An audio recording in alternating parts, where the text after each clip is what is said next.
Hi, I'm Richard Karn, and you may have seen me on TV talking about the world's #1 expandable garden hose. Well, the brand new Pocket Hose Copperhead with Pocket Pivot is here, and it's a total game changer. Old-fashioned hoses get kinks and creases at the spigot, but the Copperhead's Pocket Pivot swivels 360 degrees for full water flow and freedom to water with ease all around your home. When you're all done, this rust-proof anti-burst hose shrinks back down to pocket size for effortless handling and tidy storage. Plus, your super light and ultra-durable Pocket Hose Copperhead is backed with a 10-year warranty. What could be better than that? I'll tell you what, an exciting exclusive offer just for you. For a limited time, you can get a free Pocket Pivot and their 10-pattern sprayer with the purchase of any size Copperhead hose. Just go to getcopperhead.com. That's getcopperhead.com for your 2 free gifts with purchase. Getcopperhead.com.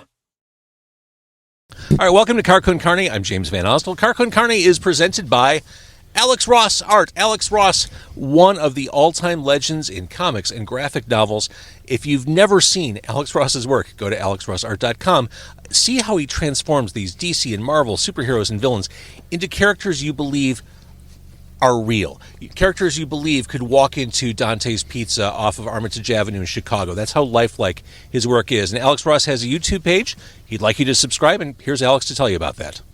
Hi, this is Alex Ross. I appreciate you guys supporting our YouTube, and we create new content every week. I hope you will continue to support us, and please subscribe. It's Con Carne. Let's eat in the car. It's Con Carne. And now here's the star of our show, James Van Ostel. All right. This is an awesome return from Blind Adam and the Federal League. Joining me in the car today, to my right, if you're watching this on Facebook or YouTube, it is the titular Blind Adam. In the back seat, we have Nick and Alex, Federal Leaguers. Nice to have you all together. Hey. Adam, this is long overdue. The last time we sat down together in a car in close quarters was pre-pandemic. I mean, you've been on the podcast a couple times since, but this is long overdue. Yeah, absolutely. That was March of 2019, I believe. No, I think it must have been 18. No, it was 19. It was 19. Yeah, it was when we put the Mansions on the Boulevard 7-inch out. And we did the release party at Two Brothers out in Aurora, and the Roundhouse. Yeah, that was a different time. It was a different time. So we are here right outside Dante's on Armitage.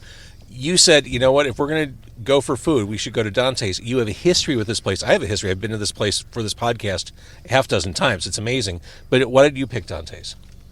So Dante's has been a place that, you know, when there was the location over by Crown Liquors, we would hang out and grab slices at Dante's, and then there was the tavern in Humboldt Park for a while, and our old friend Tim, who plays in Canadian Rifle, has been very supportive of whatever projects we have, music or otherwise, and our old buddy Mike Popek that was working at the Dante's at the tavern at the time when COVID really first kind of got into really into the swing of things, and we realized we were going to be at home for longer than we had expected. We turned the band basically into like a mutual aid project, and we talked about that, and our friend Jeff Schaller Jeff and I started a mutual aid project called the People's Pizza Party, and Dante's partnered with us, and they would give us a big discount, and like they would run a special slice, the Solidarity Slice, and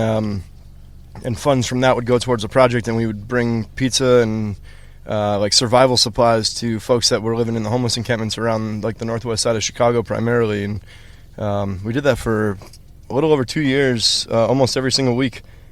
And Dante's was our partner in that the whole time. I love it. What kind of slice did you get? I got 2 slices of pepperoni pizza because I didn't know if I wanted to or if someone else might need one. So, yeah, the Federal Leaguers are on a weight loss plan in the back seat. Yeah, we got to go on tour. Yeah, soon. We got to shape up. We're going on tour with 7 Seconds of Bouncing Souls. It's like and Catbite is very energetic, so we need to make sure we can keep up with them. Right. Yeah, all right. So we'll get to the tour because you're hitting the East Coast soon as we're recording this. What's most important to mention right now, the new album is out. It is available. It's just like a TV talk show, isn't it? Yes. Here we go. We actually made an infomercial for it too. The Fields We Know is the new one from Blind Adam and the Federal League. The cover is awesome. The music is awesome. And I want to get into that. Before we do Blind Adam and the Federal League, Adam, I want to talk to you because you have this interesting life. You are a musician. You write these great, super catchy songs, but you are full-on committed to social justice. It's all I see in your social feeds. It's all I see you doing in practice. It's almost like that's your full-time concern to the point where I can't believe you have time to work music into it. Yeah, I have been very involved in activism since I was very young. I have a degree in political science, international relations, and a double majored in history at Illinois State University.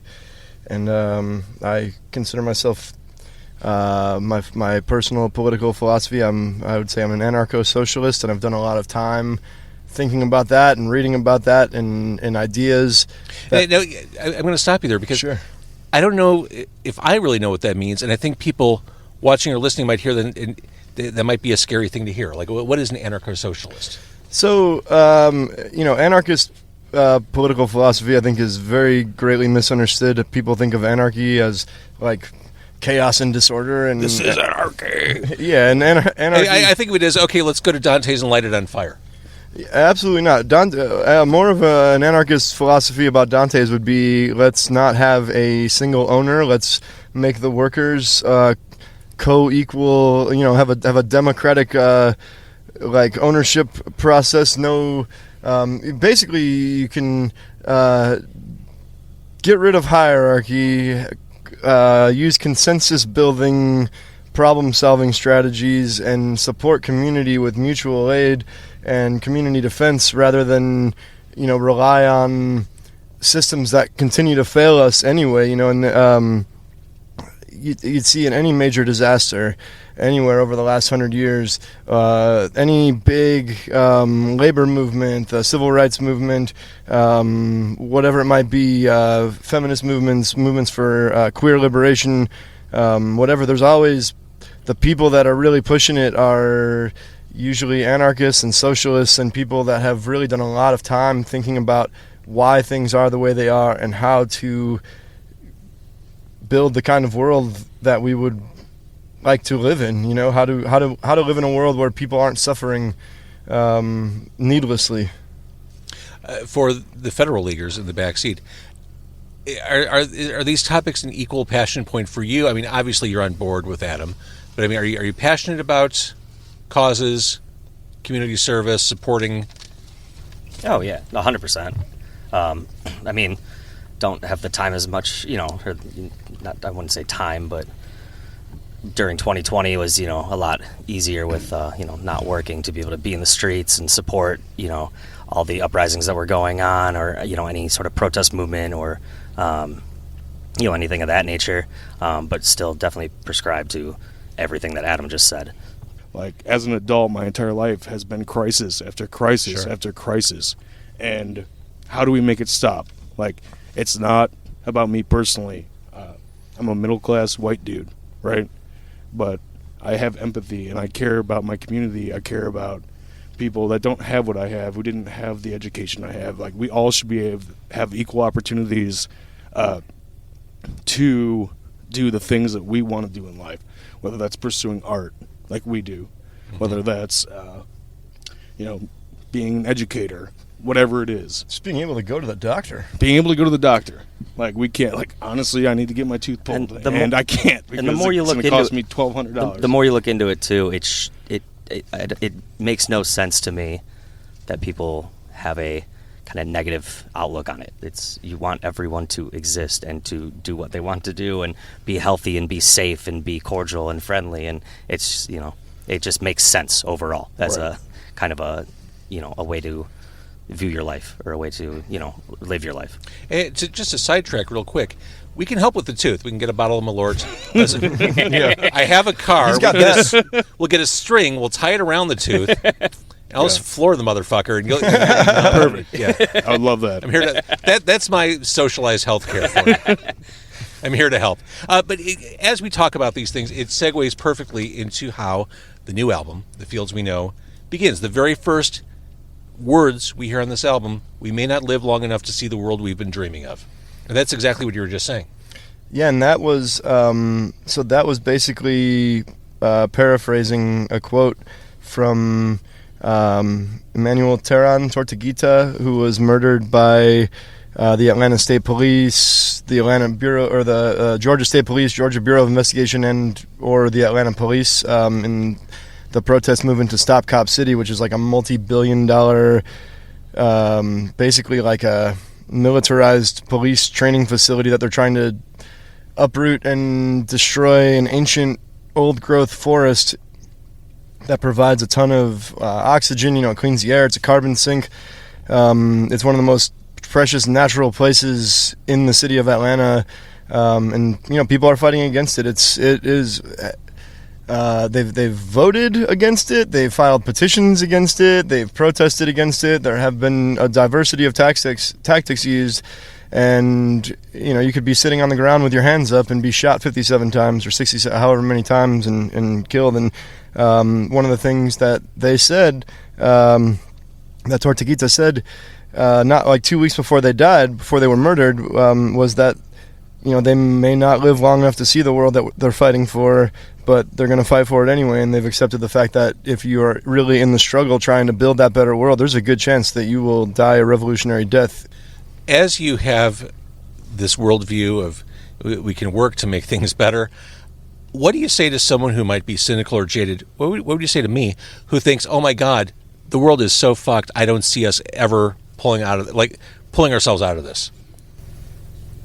Well, you still here then?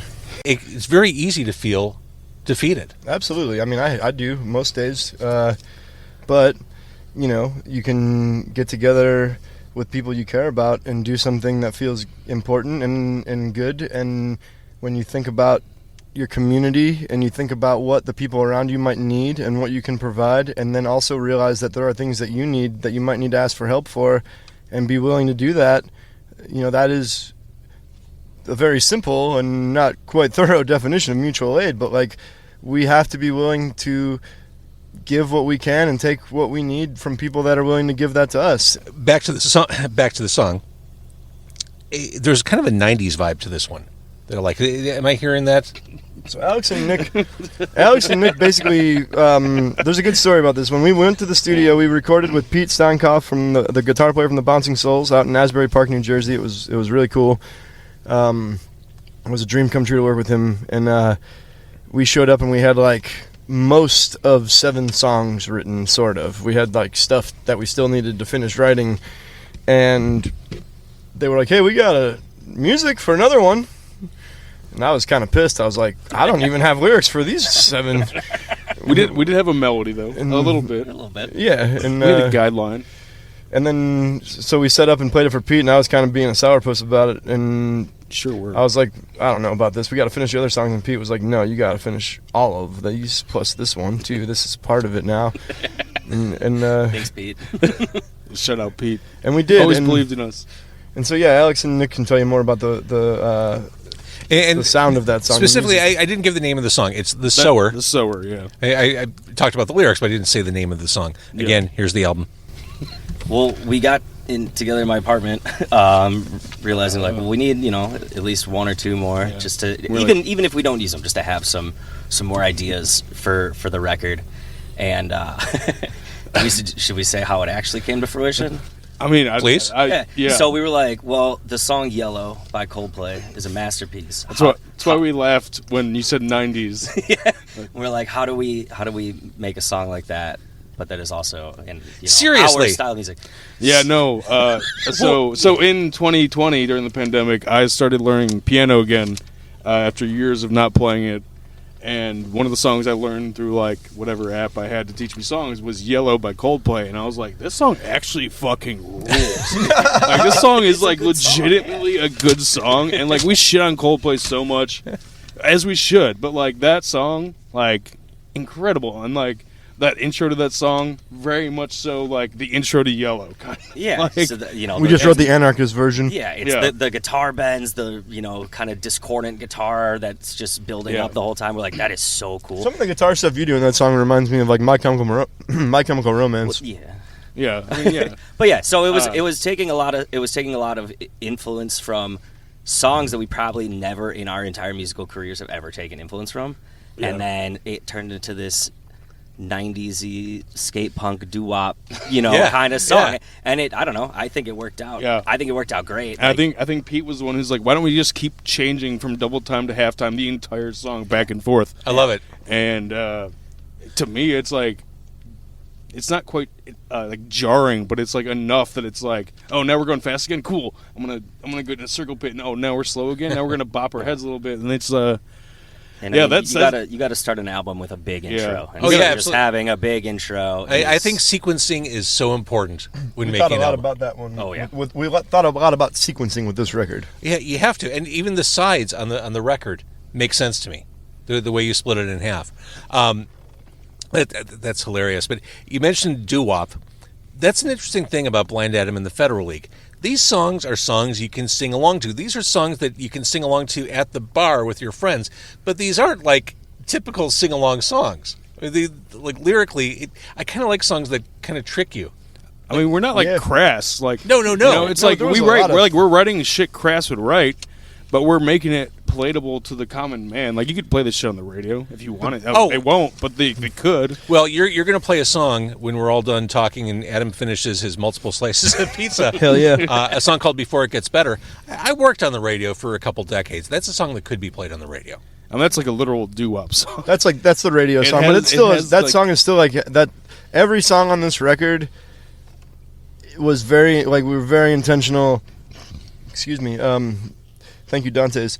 About like these songs, like the Sower. That the name of that song is from the Octavia Butler book, The Parable of the Sower, and the second half of the chorus is actually a Gandalf quote. Uproot evil in the fields we know. So those that come. You know what I feel like? I wish that wasn't true. So.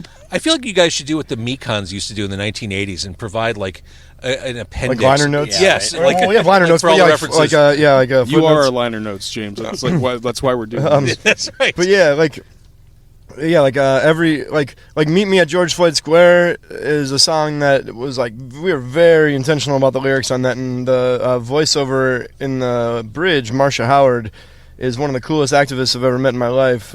She's an amazing community member in right there at George Floyd Square. We met her the first time we went there, and I was like sending her the lyrics the whole time and being like, "What do you think about this? Is this cool? How about the music?" And she's like, "This is cool. It sounds like a Green Day song, and it says everything we want to say." And that's to me, I don't want to write for In These Times. I don't want to be a journalist or a professor or whatever, but I want to use this is our thesis. We've always had a couple political songs in every record, but like The Fields We Know is like that's the term paper right there. That's the thesis statement. Well, let's talk about Before It Gets Better. Is that your wife? Yes, I got married just over a month ago. I got my wedding ring on here. And yeah, Jessica helped write that song, and I was kind of bouncing a lot of these ideas off her. I love her voice on this. Like it's a nice count. I'm a sucker for songs that have shared male-female vocals or traded off vocals like that. I love the way this song comes off. Huge hook. Like I said, you could hear this on the radio. Lyrically, it could get worse before it gets better. If it does, I'll be by your side. A little bit of a romantic side to Adam. Yeah. Absolutely, and there's lines in the song like that song is about community. It's about romantic love. It's about loving your friends, the people around you. And, come on over. Yeah, exactly. Any relationship, it's just this world is like you were saying earlier. How do you avoid despair? That's how. But that's it.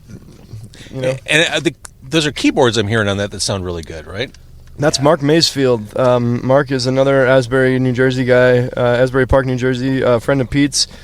When we were working with Pete, we were talking like some of these songs could maybe use some keys, and Pete's like, I got a guy, and he plays for Dave House. Yeah, Dave House and the Mermaid. And Pete sent him the songs, and he was like, I love these songs. Send me $200 and like a couple We had hours him later. Yeah, like that Like day. that day, yeah. He sent us That's that. And then we're amazing. Like, we don't like that, and he sent us another version like immediately. Like, here, how about this one? Yeah. That's amazing. Thinking of the different sounds and styles you incorporate, one for the bootlickers, it almost has like an Irish folk sound. That's very intentional.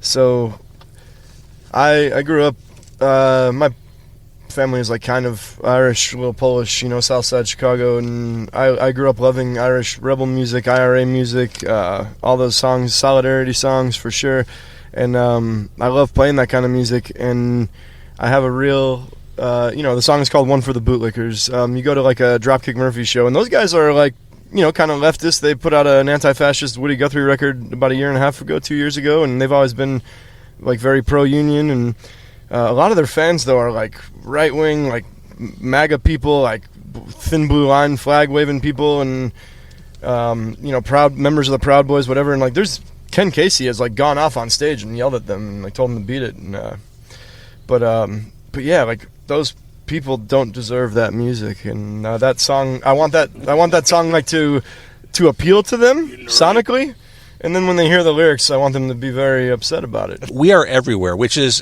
by far the loudest and heaviest song on the album. So much that we've so ever done, probably. As this so band. much so it's kind of an outlier on the album. And it's like the first song on side 2, so you go from the like Irish folk song, like the Poguesy kind of song, or Foggy Molly, whatever. You flip it over, and then you hear like. Where did that come from? Because again, it's not what I was expecting. Are you familiar with Ty Daikima? Ty is from Grand Rapids. He's like the coolest punk rock disability activist I've ever met. Maybe that has ever existed. If you don't know Ty, we'll make sure you meet sometime. But Cool. Ty posted a video of like in Grand Rapids they got the electric scooters like we have here, but people are just leaving them all over the sidewalk, which makes it very hard for a person in an electric wheelchair to get around. And the video was of, I don't know who it was, but it was some hardcore band, and Ty was just running these scooters over with his wheelchair, and I was like, I had just smoked That's a joint, awesome. and I was pretty stoned, and I was like, this is a song right here. We need to write like a very, like, there needs to be like a very hard hitting disability song. And so I was like, I hit up Ty about the idea, and we kind of started trading lyric ideas. And then our friend Beck Graham from the Quirk, and she also plays, they also play in Bong Mountain, wrote the hook, like basically the big sing-along part at the end. And yeah, and that song is also super fun to play live. I bet. All right, so as we're recording this in mid-November of 2023. The album is out. Next month, you're hitting the East Coast with Bouncing Souls? Yeah, that's crazy. We're doing 12 shows. 12 days, yeah. And you have so much history with the band. Yeah, I mean, so we covered that years ago when we first met. recap, Brian Keeneland, the bassist from the Bouncing Souls, is the one that gave me the nickname Blind Adam, but that's a whole other story. Find the old podcast episodes. Yes. But yeah, 500 episodes ago. we tried to do a tour with them. They tried to take us on the road last year, and we did the 3 shows in Chicago, and James was able to come. You came out to one, and they were great. And then we had one day off. We played Detroit, and then they called us up, and they said, someone from Pew Pew Pew has COVID. You guys should test. And one of our people on our party tested positive, and the next day, like 4 of us tested positive. And that sucked. Yeah. But they're taking us back out, I love it. and we're playing some really cool venues. They're like, that was like more of a small club tour. These are like really nice venues. We're playing like Webster Hall in New York, and Brooklyn Bowl in Nashville. We're playing the Orange Peel, where Smashing Pumpkins did a residency. With And 7 seconds. And with, 7 seconds and Catbite. Strike Anywhere. Yeah, Pie Tasters are playing some new Taster on the shows. show. And these are Catbite is a newer band, but they're really coming up and doing a lot of cool stuff right now. But like a lot of these other bands on this tour are like our favorite bands growing up, and this is literally, I feel like I'm 38 years old. I've been playing in bands since I was 14. I feel like a double-A ball player that's getting called up to the big leagues. That's the way Crash it's Davis. supposed to still be exciting and fun and It is. thrilling. Yeah. It is. I Well- just got a bad back now. And again, the new album is right here. It is The Fields We Know On Bipolar Records. on Bipolar Records, of course. Great cover, cool album. You heard us talking about the songs. That said, one of the hardest things about doing a podcast that is largely featuring music, guys, is describing music. You can't ever describe it to the point where people totally understand what they're hearing. you brought guitars, and you're going to play a song from the album, which I think is so cool. You're going to play the hit. Yeah, Before It Gets Better is we put it out as a single. The whole thing was kind of rushed because of circumstances we can get into some other time. But we got picked up by Bipolar kind of at the last minute while the record was already in production, and it was like I was getting married, the house flooded, a million things happened all at once, and we made it happen. And we've had a really good response. People seem to really like that song and the album so far. It's such a no-brainer. I love it. All right, so we've got a classical guitar on this one. Hey, have you done this acoustic before? Not this song. We have never played not together. Adam's played it a bunch. I've played it a few times solo, but yeah, it's different when you have the accompaniment and I don't play acoustic guitars, so this will be. Oh, this is good. This will be different. Mark this. We're making history here. Yeah. No pedal board for no Nick. pedal board for me. So I gotta actually play guitar. I can't just make noises with my feet. You can't hide behind your tricks. No. That's all we got is tricks. All right. Well, let's get you finishing your pizza. We'll break this down. We'll move some microphones around. We'll get some guitars in the car. Thank you guys for chatting and eating. Yeah, of course. Thanks for having us. Thanks for having us. Thanks, Dante's. All right. We are rolling, gentlemen. All right. 1, 2, 3, 4.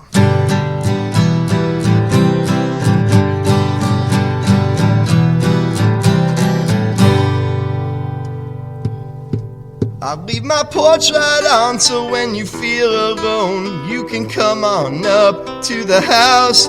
Yeah, there'll be food to share and music in the air. There'll be loved ones all around. Well, it's been so hard and it's been so long. We've got a long, long way to go.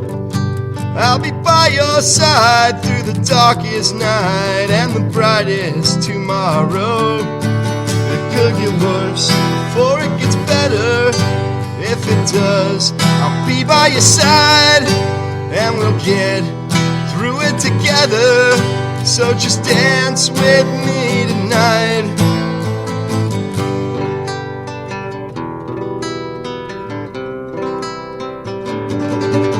When the workday's done, we can sing the songs to tomorrow and days gone by. Yeah, we'll raise a glass to all those that have passed, those that showed us how to fight.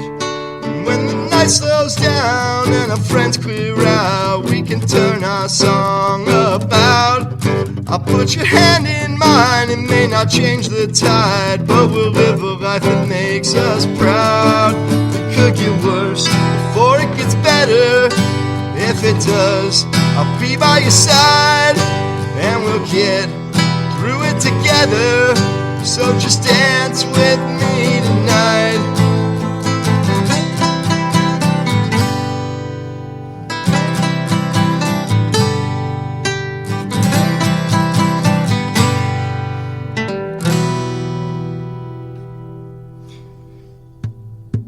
I'll leave my porch light on so when you feel alone, you can come on up to the house.